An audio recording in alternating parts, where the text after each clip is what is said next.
ભગવાન શ્રી કૃષ્ણનું જેમ તમે વર્ણન કર્યું કે બધી રીતે પરફેક્ટ હતા, અને એવું કહેવાય કે ભગવાન શ્રી કૃષ્ણનું આરાધ્ય એટલે રાધા રાણી. તો રાધાજી જ્યારે આવું જોવે છે કે ભગવાન રૂક્ષ્મણી સાથે લગ્ન કરે છે, અને ઘણી જગ્યાએ એવું કહેવાયું છે કે ભગવાનના ઓલરેડી રાધા સાથે લગ્ન થઈ ગયેલા છે. હવે સાચું ખોટું તો આપણે નથી જાણતા, પણ એટલી ખબર છે કે ભગવાનની આટલી બધી પટરાણીઓ હતી, રાણીઓ હતી, અને ઇવન હજી આજના જમાનામાં પણ જે સ્ત્રીઓ છે, લેડીઝ છે, એ ભગવાનને કૃષ્ણને બહુ જ પામવા માંગે છે, બરાબર?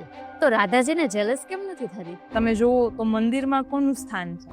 રાધા અને કૃષ્ણનું સ્થાન છે. પ્રભુએ સમજાવ્યું સૌથી ઉપર પ્રેમ હોય છે, પ્રેમથી વધારે બીજી કાંઈ કઈ નાતું જ નથી. પ્રભુએ ગીતાજીમાં પણ કીધું છે કે હું છે ને એકય સંબંધને માનતો નથી, હું એક જ સંબંધને માનું છું. કયા? તો કે પ્રેમના સંબંધને માનું છું. ભાવે હિ વિદ્યતે દેવો તસ્માદ ભાવો હિ કારણમ. હું એક પ્રેમના સંબંધને માનું છું. અને આ પ્રેમ જગતને શું કહેવાય એના માટે રાધાજી સાથે પ્રેમ કર્યો અને સમજાવ્યું. લગ્ન કોની સાથે કર્યા? રૂક્ષ્મણી સાથે કર્યા. પણ છતાંય જે પ્રેમ, જે પદ રૂક્ષ્મણીજીને મળવું જોઈતું હતું એમને ન મળ્યું, અને એ જ પદ રાધાજીને મળ્યું. કારણ પ્રેમ હતો.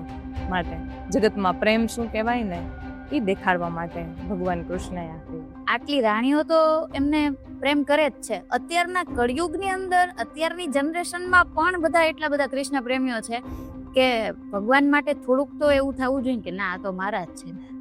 એવું થવું જોઈએ, પણ ભગવાનના આરાધિકા છે ઈ રાધા છે. તમે વિચારો, ભગવાન આ જગતને આટલો બધો ઉપદેશ આપતા હોય તો ભગવાન જેને પ્રેમ કરે છે ઈ વ્યક્તિ કેટલી સુપાત્ર હશે? તો રાધાજીને કોઈ દેવો વિચાર આવે જ નહીં. અને બીજું કે આપણે કીધું છે ખબર, રાધે રાધે જપો ચલે આયેંગે બિહાર.